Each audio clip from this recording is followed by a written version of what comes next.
Well, moving on from that, it's for the young bands that are going to watch this. Do we have any advice for them? Yeah, give up about now. To move forward. Give us a chance. I think a lot of it is Your time will come. when you're in your 30s. Like Stu's saying, I never see the point in trying to latch on to what is now, because the mere fact that it's now means it was probably 2 years ago, really, and that's why they're that good now, because they're doing something new and original. They were doing something new and original 2 years ago when they got signed, and that's why it's now.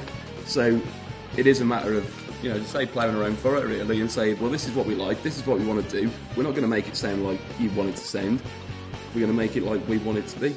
And if you like it, great. Then if you don't, then there's a room next door. But I think, well, hopefully, our time will come, and everyone will go, yeah, I'm really into stoner pop now, when Stoner pop, that's what we do. And everyone will walk around in badly fitting trainers and dodgy hairdos, and we'll be sorted. Cultivating. And everyone will be going, remember that band called Guns for Girls who all moved to Canada and disappeared off the face of the planet? They were the most important band. People will be sitting here in 10 years going, well, my influence is probably Guns for Girls, a little bit underrated band from Telford, you might have heard of them. And everyone will be, nah. Why Canada? I don't know. All the places. I wasn't going to ask. Blame it on Canada, mate, all the time. You should know that. But I think that's the bit. If you do play your own furrow, then your time will come. If you wore flares in 1974 and continued to wear them, you'd be cool dude in the early 90s, wouldn't you?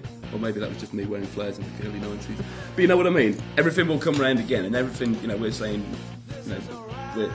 we're like a lot of bands from maybe the early 90s or mid 90s and whatever, in that kind of movement. And maybe that will come round again. I think it's still there in bands like Clutch and people like that. And, we were still going. And Tool and people like that. We've again have just stuck with what they do. Yeah. And haven't sort of applied to any kind of stereotypes, and people have stuck with them through it.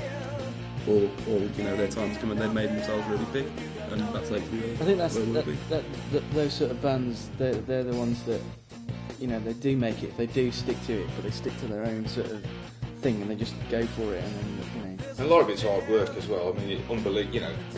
Of these bands, some of them are considered to be overnight successes, but you find out they've been gigging relentlessly for several years without a sniff, and then it's just just the right person at the right time in the crowd or something, and that's why you got to keep plugging away. Yeah. So that's another tip for you kids. Yeah. Keep plugging away, don't give up. You know what I mean? Work on your instruments as well.